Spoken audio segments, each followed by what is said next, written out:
Good morning students. आपके first paper की 3 unit complete हो चुकी हैं और 4th यूनिट की तरफ चलते हैं, 4th एंड लास्ट यूनिट। और आपके 4th यूनिट में जो फर्स्ट आपका चैप्टर आता है वो आता है कायक जनन का। तो कायक जनन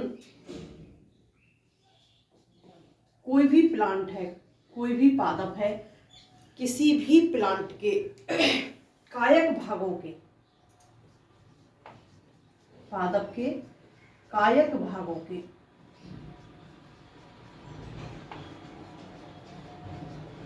रूपांतरण द्वारा होता है। कायक भागों के रूपांतरण द्वारा होता है। पादप के जो वेजिटेटिव पार्ट्स हैं, ये वेजिटेटिव पार्ट्स विभिन्न प्रकार में, विभिन्न रूपों में रूपांतरित हो जाते हैं और रूपांतरण के द्वारा यहाँ पर ये जनन करते हैं। ये लीफ भी हो सकती हैं, स्टेम भी हो सकता है, रूट भी हो सकती है, या फिर कोई अन्य पार्ट जैसे फ्लावर का रूपांतरण,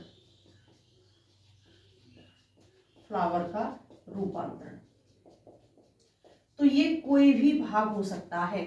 इन भागों के द्वारा जो जनन होता है वो क्या कहलाता है? कायक जनन। आप लोगों को पता है कि अगर हम इन पार्टों को छोड़ करके सीड की अगर बात करते हैं तो सीड के द्वारा जो जनन होता है वो कायिक जनन नहीं होता, वो लैंगिक जनन होता है।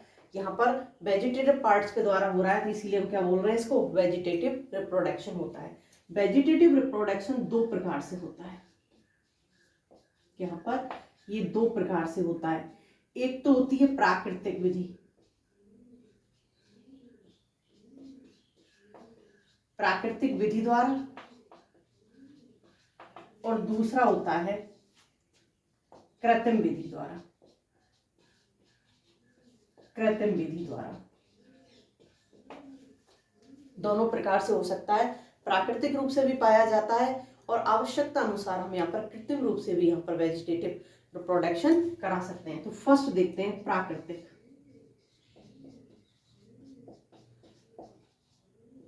प्राकृतिक विधि द्वारा यहाँ पर जो प्राकृतिक विधि द्वारा पाया जाता है, ये प्राकृतिक विधि द्वारा स्टेम, रूट, लीफ या फ्लावर का कोई भी पार्ट, किसी के भी द्वारा यहाँ पर प्राकृतिक रूप से यहाँ पर वेजिटेटिव रिप्रोडक्शन हो सकता है। कोई भी पार्ट यहाँ पर रूपांतरित हो सकता है। तो फर्स्ट देखते हैं हम प्राकृतिक विधि में भी यहाँ पर तने के द्वारा, तनों के द्वारा यहाँ पर जो तने होते हैं, इन तनों में किस किस प्रकार के रूपांतरण होते हैं और यहाँ पर कौन कौन से यहाँ पर कायक जनन पाए जाते हैं। तो तनों के द्वारा हम यहाँ पर फर्स्ट ऊपरी भूस्तरी, ऊपरी भूस्तरी, जो ऊपर भूस्तरी प्रकार के होते हैं जिन्हें हम रनर कहते हैं। रनर, इन रनर के अंदर जो पादप होता है, आप लोगों ने सेकेंड ईयर में भी देखे हैं ये। तो यहाँ पर जो पादप होता है, इस पादप की यहाँ से ग्रोथ हुई, यहाँ पर पर्व और पर्व संधि दोनों पाए जाते हैं। पर्व और पर्व संधि, यहाँ जो पर्व संधि होती है ये पर्व संधि मुख्य होती है। यहाँ जो पर्व संधि होती है यही पर्व संधि मुख्य होती हैं। तो यहाँ भूमि की सतह से निकलेंगे और निकल करके ऐसे फैल जाएंगे। यहाँ जहाँ पर्व संधि होंगी वो पर्व संधि के स्थान से यहाँ पर नीचे की तरफ चले जाएंगे। नीचे की तरफ अपस्थानिक जड़ों का निर्माण करेंगे और ऊपर की तरफ पिलरों का निर्माण करेंगे। ऐसे ही जहाँ भी फर्स्ट जो पर्व संधि आएगी वहां से ये जमीन के अंदर ऐसे झुकती हुई चली जाएगी और जमीन के अंदर जाकर के अपस्थानिक जड़ों का निर्माण करेगी और ऊपर की तरफ यहाँ पिलरों का निर्माण करेगी। तो ऐसे यहाँ पर जो ऊपरी भूस्तरी प्रकार के जो तने होते हैं उनके अंदर यहाँ जनन पाया जाता है। मुख्य पादप ये है और मुख्य पादप यहाँ पर भूमि के समानांतर फैल करके जहां जहां इसमें पर्व संधि होती है पहले समानांतर फैलेगा, फिर नीचे की तरफ भूमि में अंदर धंस जाएगा। धंसने के बाद में नीचे वाला पार्ट अपस्थानिक जड़ों का निर्माण करेगा और ऊपर वाला जो पार्ट है वो किसका निर्माण करेगा? प्ररोह का निर्माण करेगा। साइनोडोन, घास, दूब घास जिसे कहते हैं, साइनोडोन डिप्टेरोन, दूब घास। नेक्स्ट बात करते हैं हम भूस्तरी, भूस्तरी स्टोलन। जो भूस्तरी प्रकार की होती हैं, इनमें जो स्टेम होता है, ये जमीन के अंदर ही अंदर कुछ दूरी तक ऐसे ग्रोथ करेगा। ऊपर की तरफ तो ये लीफ यहाँ पर प्रेजेंट है, इसके समानांतर कुछ दूर तक वृद्धि करेगा और यहाँ से ये पार्ट ऊपर की तरफ मुड़ जाएगा और नीचे की तरफ ये पार्ट ऐसे ऊपर की तरफ मुड़ जाएगा। ऊपर वाला पार्ट वापस से प्ररोह का निर्माण करेगा, ये प्ररोह का निर्माण करेगा और नीचे वाला पार्ट किसका करेगा? अपस्थानिक जड़ों का निर्माण करेगा। तो यहाँ पर ये जमीन के अंदर चलता है और ये जमीन के बाहर चलता है। भूस्तरी में, ऊपर भूस्तरी में जमीन के बाहर चलता है और भूस्तरी के अंदर कहाँ चलता है? जमीन के अंदर चलता है। अंतर भूस्तरी, फॉर एग्जाम्पल यहाँ पर चमेली, ड्रेसिना, चमेली ड्रेसिना, अंतर भूस्तरी, अंतर भूस्तरी,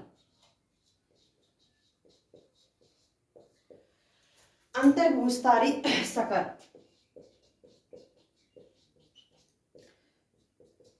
इनके अंदर क्या होता है कि जो मुख्य तना होता है, ये मुख्य तना तो जमीन के अंदर ही रहता है। यहाँ पर जो मुख्य तना होता है, ये मुख्य तना तो जमीन के अंदर ही रहता है, नीचे ही पाया जाएगा। लेकिन जो ऊपर वाला पार्ट होता है, ये ऊपर वाला पार्ट से शाखाएं निकल आती हैं।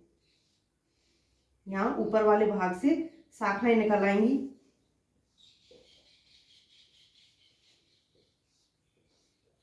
अब यहाँ जो नीचे वाला पार्ट है, इस नीचे वाले पार्ट में पाई जाती है कक्षस्थ कलिकाएं, एक्सिलरी वर्ड।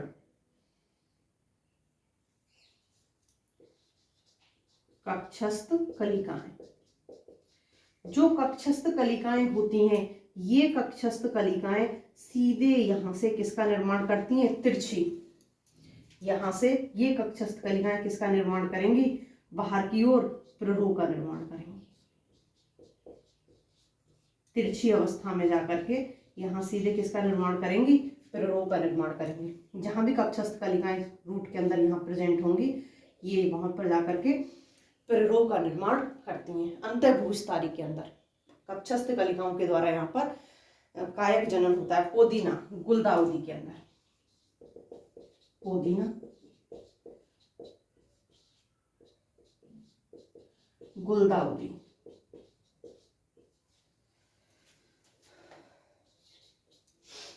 भूस्तरिका, ऑफसेट, भूस्तरिका,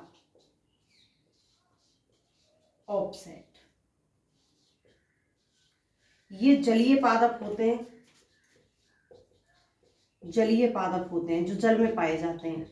इन पादपों का जो स्टेम पाया जाता है, ये स्टेम कैसा होता है? इन प्लांट का स्टेम कैसा होता है? कमजोर, भंगुर या भंजनशील, जो जरा सी बाह्य आघात से टूट जाता है। बाहर से जरा सा प्रेशर पड़ा, उससे टूट जाएगा और टूट करके यहाँ पर नए पादप का निर्माण करेगा। जितने पार्टों में टूटेगा उतने ही यहाँ पर नए पादपों का निर्माण होगा। तो इन जलीय पादपों के अंदर जो भूस्तरिका जिन्हें हम कह रहे हैं, इनमें स्टेम जो कमजोर पाया जा रहा है, भंगुर पाया जा रहा है, यही भंगुर स्टेम टूट करके नए प्लांट्स का निर्माण करता है। फॉर एग्जाम्पल पिस्टिया, जलकुंभी,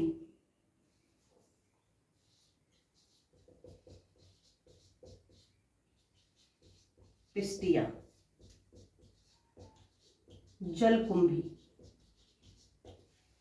इनके अंदर किस प्रकार का पाया जाता है? भूस्तरिका प्रकार का पाया जाता है।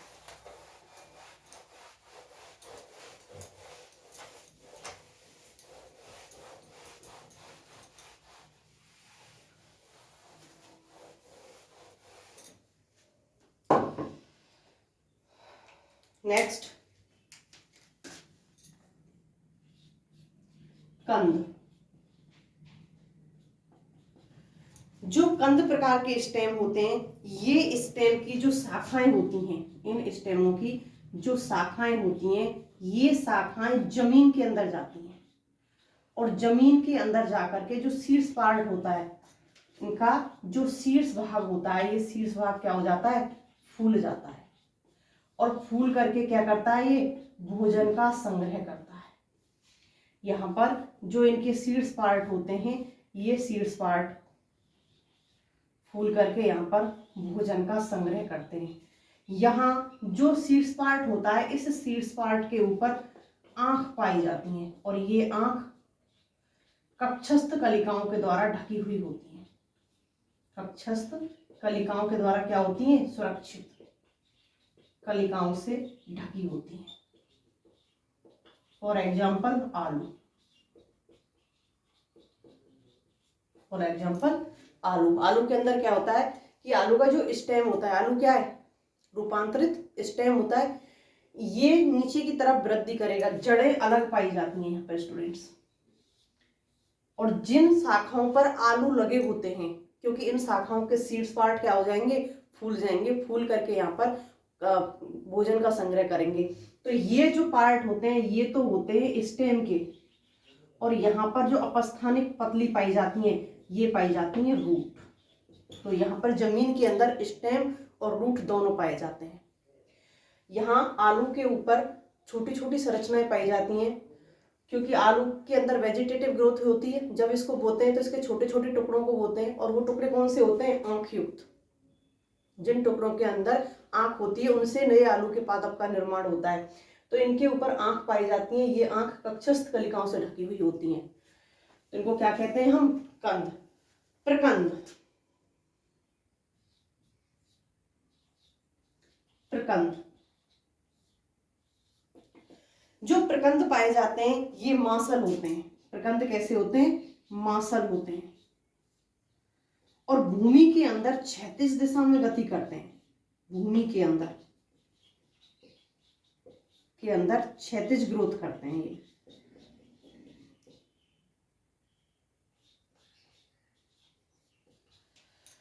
इनके अंदर पर्व और पर्व संधि दोनों उपस्थित होती हैं।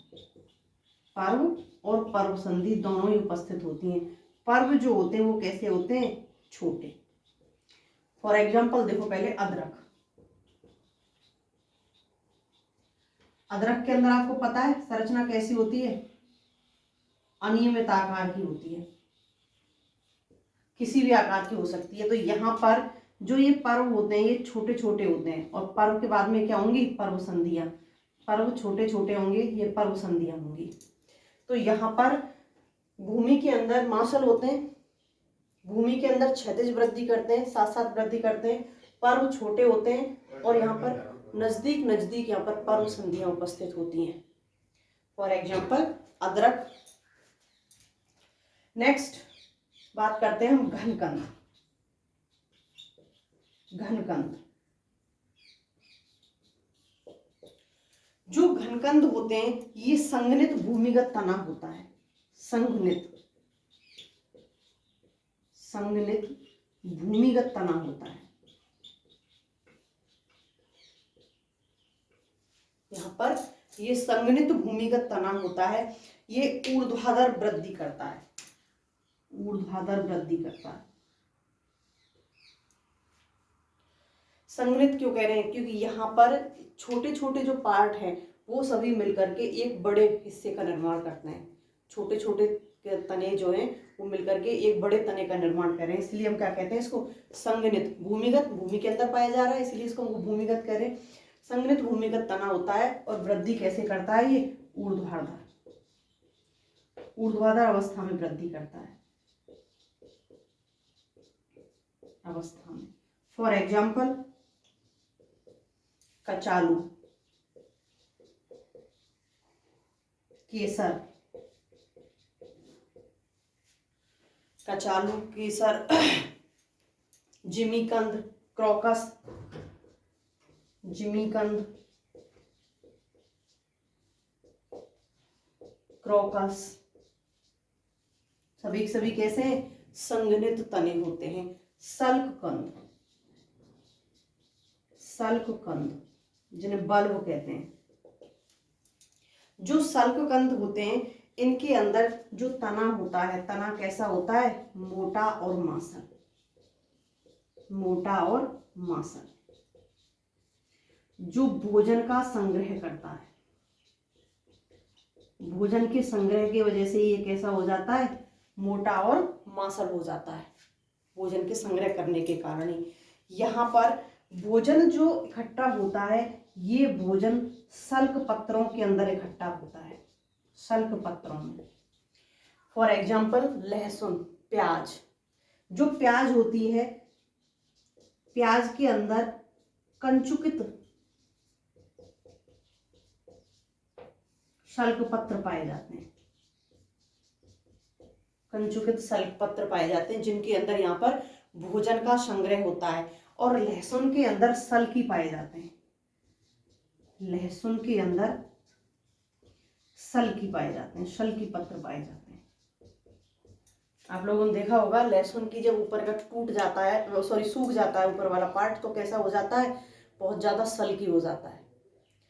तो यहाँ पर लहसुन के अंदर सल्की पत्र पाए जाते हैं और प्याज के अंदर कंचुकित सल्क पत्र पाए जाते हैं। यहाँ इनके जो सल्क पत्र होते हैं जो स्टेम के अंदर, ये गोल भी हो सकते हैं, चपटे भी हो सकते हैं, डिस्क नुमा भी हो सकते हैं, किसी भी प्रकार के हो सकते हैं। यहाँ विभिन्न रूपों में ये पाए जाते हैं। तो ये तो था स्टेम के द्वारा। यहाँ पर स्टेम इन रूपों में, विभिन्न रूपों में परिवर्तित होकर के क्या करता है? वेजिटेटिव रिप्रोडक्शन करता है। नेक्स्ट देखते हैं हम रूट के द्वारा।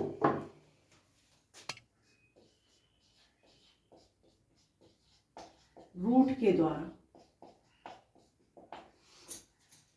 यहाँ पर कुछ ऐसे प्लांट हैं जिनके अंदर रूट के द्वारा भी कायक जनन होता है। यहाँ इन पादपों की जो रूट होती हैं, जो जड़ें होती हैं, इन जड़ों से अपस्थानिक जड़ों का निर्माण हो जाता है, अपस्थानिक जड़ों का। मुख्य जड़ों से, ये कौन सी है? मेन रूट है।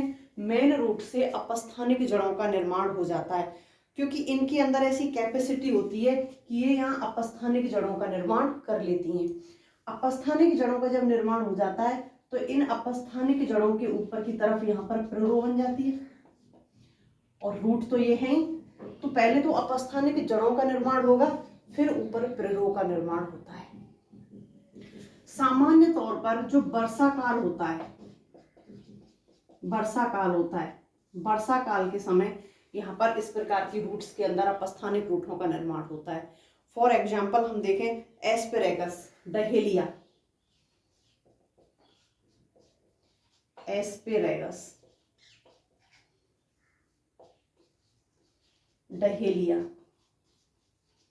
इनके अंदर क्या होता है? जो रूट होती है, मुख्य रूट में से, यहाँ पर इन मुख्य रूट में से अपस्थानिक जड़ों का निर्माण होता है, और ये अपस्थानिक जड़ जो मदर प्लांट है, मदर प्लांट के समान ही अन्य पादप का निर्माण कर लेते हैं। यहाँ से इनको अगर अन्य किसी जगह पर रोपित कर दें तो वहां कंप्लीट नए पादप का निर्माण हो जाता है। शीशम के अंदर, क्योंकि शीशम में भी कैसी पाई जाती है? रूट के द्वारा वेजिटेटिव ग्रोथ होती है शीशम के अंदर भी। तो यहाँ पर जो काष्ठीय पादप होते हैं, शीशम कैसा पादप है? काष्ठीय। इन काष्ठीय पादपों में भी जो रूट होती है, जो रूट होती है, रूट के द्वारा कायक जनन होता है। इन काष्ठीय पादपों में रूट के द्वारा कायक जनन होता है।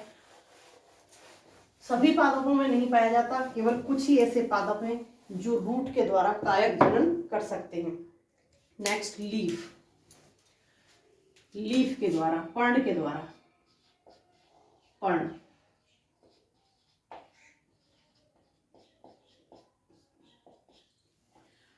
ब्रायोफिल्लम नाम आप लोगों ने सुना होगा खूब, ब्रायोफिल्लम, पत्थर चटा।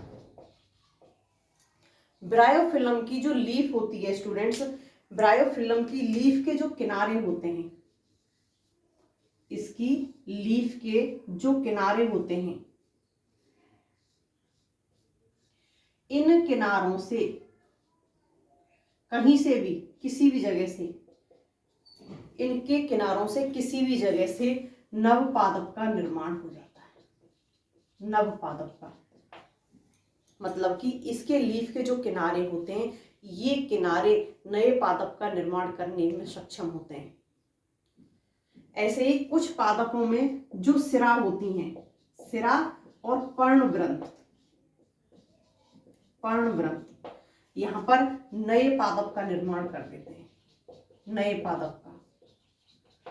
तो यहां पर जो ये पर्णवृंत है, यहां पर्णवृंत से नए पादप का निर्माण हो जाएगा।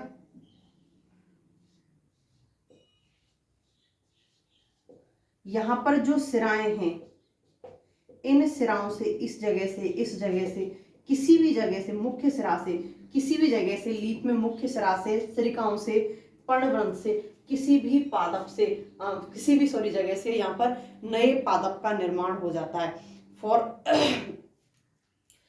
फॉर एग्जाम्पल बिगोनिया, बेगोनिया की लीफ के अंदर इतनी कैपेसिटी होती है कि इसकी लीफ की पर्णवृंत और जो सिराएं होती हैं वो यहाँ पर नए पादप का निर्माण कर सकती हैं।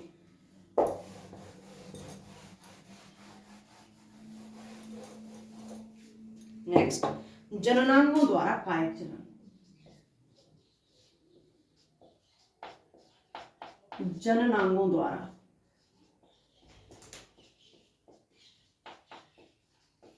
कायक जनन। यहां पर जब जननांगों की बात करते हैं तो यहां पर जो पुष्पीय कलिकाएं होती हैं, आपको पता है कि पुष्प खिलने से पहले यहाँ पर पुष्प किसके रूप में होता है? कलिकाओं के रूप में होता है। तो यहाँ पर जो पुष्पीय कलिकाएं होती हैं, ये पुष्पीय कलिकाएं पुष्प का निर्माण नहीं करती, पुष्प का निर्माण नहीं करती। तो फिर क्या करेंगी? यहाँ पर पुष्प का निर्माण ना करके किसका निर्माण कर लेंगी? ये वल्बिल का निर्माण कर लेंगी। यहाँ पर ये वल्बिल का निर्माण कर लेती हैं, जिन्हें बोलते हैं हम पत्रकंद। पत्रकंद। तो यहाँ पर ये इन पत्रकंदों का निर्माण कर लेती हैं, वल्बिल्स का निर्माण कर लेती हैं। अब यहाँ पर जिन वल्बिल्स का यहाँ पर निर्माण हुआ है पुष्पीय कलिकाओं के द्वारा, इन वल्बिल्स के अंदर ऐसी कैपेसिटी होती है कि ये वल्बिल मदर प्लांट से अलग होंगे, मदर प्लांट से अलग होकर के जब ये अलग हो जाएंगे तो यहाँ पर जब भी अनुकूल वातावरण मिलेगा इन्हें, इनको जब कभी भी अनुकूल वातावरण मिलेगा, जब तक अनुकूल वातावरण नहीं मिलेगा तब तक तो ये शांत पड़े रहेंगे। जैसे ही इनको अनुकूल वातावरण मिलेगा तो ये क्या करेंगे? नए पादप का निर्माण करेंगे। यहाँ पर ये नए पादप का निर्माण कर लेते हैं। तो यहाँ पर जननांगों द्वारा, जननांगों क्या पुष्प मुख्य जननांग होता है, इनके अंदर यहाँ पर इस प्रकार की कैपेसिटी पाई जाती है। फॉर एग्जाम्पल अगैव, ऑक्जेलिस, ग्लोवा, इनके अंदर इस प्रकार की कैपेसिटी पाई जाती है कि इनकी जो पुष्प होता है, वो पुष्प की जो कलिकाएं होती हैं वो पुष्प का निर्माण ना करके किसका निर्माण करेंगी? वल्बिल का निर्माण करेंगे। और ये वल्बिल उचित वातावरण मिलने पर किसका निर्माण करेंगे? नए पादप का निर्माण करेंगे। तो ये जो मेथड्स हैं ये प्राकृतिक रूप से पाए जाते हैं, जो नेचुरल होते हैं, नेचुरल रूप से यहाँ पर नए पादप का निर्माण होता है। अब हमको अपनी आवश्यकता के अनुसार किसी पादप से हमको अधिक प्रोडक्शन लेना है, अगर उसकी क्वालिटी अच्छी है तो यहाँ पर हम कृत्रिम प्रकार से जनन कराते हैं। तो वो देखते हैं नेक्स्ट लेक्चर में।